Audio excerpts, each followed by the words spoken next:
జై శ్రీరామ్. నేను వేణిరేజెటి ఛానల్కి స్వాగతం. ఈరోజు మనం మకర సంక్రమణంలో ఉత్తరాయణ పుణ్యకాలం అంటే ఏమిటి అనేటువంటి విషయం గురించి తెలుసుకుందాం. మకర సంక్రమణం సూర్యుడు మకర రాశిలోకి ప్రవేశించే కాలమే మకర సంక్రమణం. మకర సంక్రమణం నుండి ఉత్తరాయణ పుణ్యకాలం ప్రారంభమవుతుంది. ఆ తర్వాత కుంభం, మీనం, మేషం, వృషభం, మిథున రాశులలో కొనసాగినంత కాలము ఉత్తరాయణ కాలంగా శారీరక పరిశ్రమలకు, పూజలకు, సాధనలకు, కృషికి అనువైన ఆవశ్యకతమైనటువంటి ఉన్నత కాలమైనటువంటి ఉత్తరాయణం కర్కాటక రాశిలోకి సూర్యుడు ప్రవేశించిన దగ్గర నుండి మొదలైన ఆ తరువాత సింహం, కన్య, తుల, వృశ్చికం, ధనుస్సు ఈ రాశులు కొనసాగినంత కాలము దక్షిణాయన కాలమని మానసిక అర్చన, ధ్యానానికి, యోగానికి, దీక్షలకు, బ్రహ్మచర్యానికి, నియమము, నిష్ఠలకు అనువైనటువంటి ఆవశ్యకత ఉన్నత కాలమైనటువంటి దక్షిణాయన కాలము. 12 నెలల్లో సంవత్సర కాలంలో 6 నెలలు దక్షిణాయనము, దేవతలకు ఒక రాత్రి 6 నెలలు. ఉత్తరాయణం దేవతలకు ఒక పగలు. కనుక దేవతలు మేలుకునే కాలము ఉత్తరాయణ పుణ్యకాలము. కనుకనే ఉత్తరాయణం వరకు ఎదురు చూసి ఉత్తరాయణం ప్రవేశించిన తర్వాత తనువు చాలించాడు మహానుభావుడైనటువంటి భీష్ముడు.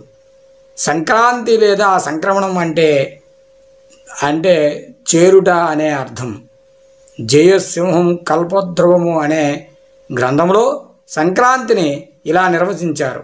తత్ర మేషాది ద్విజు ద్వాదశ రాశి క్రమేణ ఇషు సంచరిత సూర్యస్య పార్వస్య ప్రదేశే ఉత్తరా రౌస్య సంక్రమణ ప్రవేశ.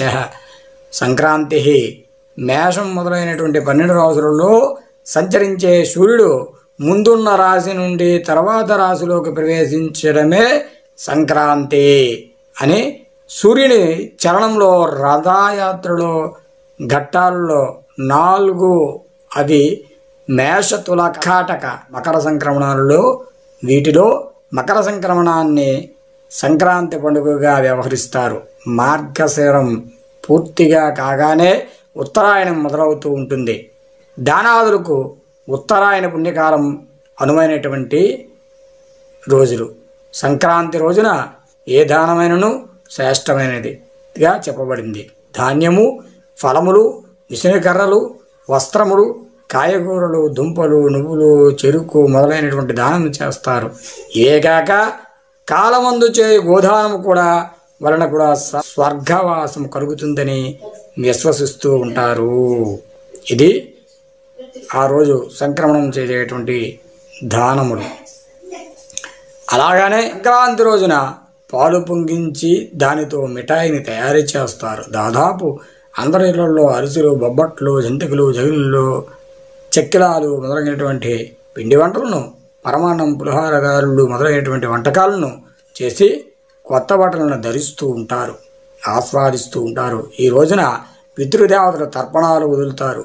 ప్రతి సంక్రమణానికి పితృతర్పణాలు ఇవ్వాలి. కానీ మిగిలిన 11 సంక్రమణలు ఇవ్వకపోయినా ఈ మకర సంక్రమణాన్ని మాత్రమే తప్పకుండా పితృతర్పణాలని ఇస్తారు. సంక్రాంతి రోజున మనము చూసే ఇంకో సుందర దృశ్యం గంగిరెద్దులను ఆడించే గంగిరెద్దుల వారు చక్కగా అలంకరించేటువంటి గంగిరెద్దులను ఇంటింటికి తిప్పుతూ డోలు, సన్నాయి రాగములతో అనుగుణంగా వాటి చేత చేయించే నృత్యాలను చూడటానికి చాలా రమణీయంగా ఉంటాయి. హరిలోరంగ హరి అంటూ నడినెత్తిన నుంచి నాసిక దాకా తిరముని పట్టేలా కంచు గజ్జలు గళ్ళు గళ్ళున మోచుచూ చిందులు త్రొక్కుతూ చేతులను చేతులను కొడుతూ కోడిగుట్టు లాంటి బోడి తలపై రాగి అక్షయ పాత్రను కదలకుండా హరిదాసు ప్రత్యక్షమవుతూ ఉంటారు. ఇవి పండగ యొక్క విశిష్టతను ఎంతనో చూపెడుతూ ఉంటుంది. ఇది ఈరోజు యొక్క సంక్రాంతి విశిష్టత. శుభం.